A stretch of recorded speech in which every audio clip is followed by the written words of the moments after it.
1971 সালের মার্চের শেষ দিকে স্বাধীনতার ঘোষণা জিয়াউর রহমানই দিয়েছেন, এ নিয়ে কোনো বিতর্ক নেই। বিতর্কটা হলো শহীদ জিয়া নিজ থেকে দিয়েছেন নাকি কারো পক্ষে দিয়েছেন। যেভাবেই তিনি দিয়ে থাকেন, তিনি যে স্বাধীনতার আসল ঘোষক এটা একদমই স্পষ্ট। আপনি যদি জিয়ার সৈনিক হন তাহলে আপনি বলবেন জিয়া স্বাধীনতার ঘোষণা দিয়েছেন, আর আপনি যদি মুজিব সেনা হয়ে থাকেন তাহলে নিশ্চয় বলবেন জিয়া স্বাধীনতার ঘোষণা দিয়েছেন, তবে সেটা শেখ মুজিবের পক্ষে দিয়েছেন। আসলে দুই পক্ষের বক্তব্যই সত্য। ঘোষণাটা জিয়াউর রহমানই দিয়েছেন, শেখ মুজিব দেননি। শেখ মুজিব যদি স্বাধীনতার ঘোষণা দিয়েই থাকতেন সেটা এতদিন ধরে অজানা থাকতো না। 7ই মার্চের ভাষণের মতোই এটা গত 15 বছর ধরে মাঠে ময়দানে, হাটে বাজারে, সড়কে মহাসড়কে বাজত। শেখ মুজিবের স্বাধীনতার ঘোষণা দেওয়ার সুযোগ ছিল, কিন্তু সেটা তিনি করেননি। শেখ মুজিব কেন স্বাধীনতার ঘোষণা দেননি, আজকের ভিডিওতে সেই কারণ আমরা নিশ্চয় ব্যাখ্যা করব। তবে তার আগে আপনাদের কিছু তথ্য জানাতে চাই। চট্টগ্রামের কালুরঘাট বেতার কেন্দ্র থেকে শহীদ জিয়া স্বাধীনতার ঘোষণা দিয়েছেন দুইবার। প্রথমবার দিয়েছেন 26 মার্চ। সেই ঘোষণা একজন লিডারের মতোই তিনি দিয়েছেন, সেখানে অন্য কারো নাম উল্লেখ করা হয়নি। দ্বিতীয়বার জিয়া যখন স্বাধীনতার ঘোষণা দিতে শুরু করেন তখন রাত পেরিয়ে সকাল হয়ে গেছে, মানে 27 তারিখ হয়ে গেছে।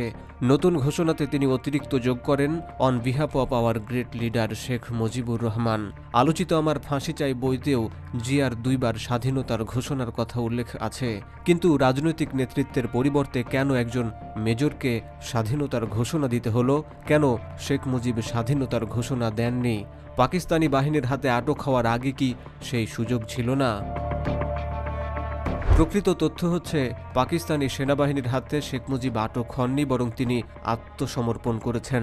71-এর 25 মার্চের যে রাতে পাক বাহিনী ঢাকায় অপারেশন সার্চলাইট শুরু করেছিল, সেই ভয়াল কাল রাতে শেখ মুজিবকে নিয়ে পালিয়ে যাওয়ার ইচ্ছা ছিল তাজউদ্দিন আহমেদের।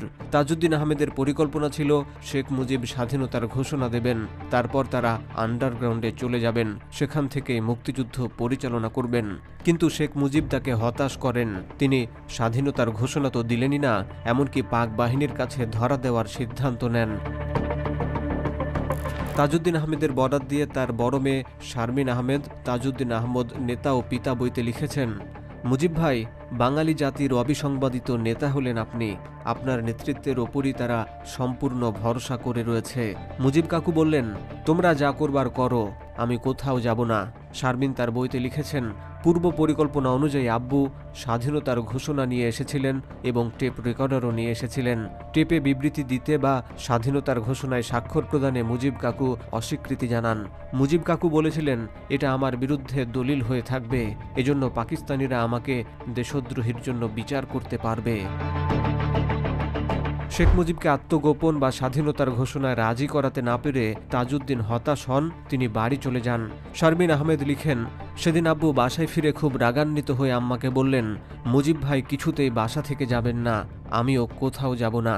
বাইরের পোশাক বদলে আব্বু ভগ্নচিত্তে শটান হয়ে শুয়ে পড়লেন। পরে অবশ্য ইপিআরে আক্রমণের কথা শুনে তাজউদ্দিন আহমেদ সিদ্ধান্ত পরিবর্তন করেন। তিনি ব্যারিস্টার আমিরুল ইসলাম সহ কয়েকজন সহচরকে নিয়ে বেরিয়ে পড়েন।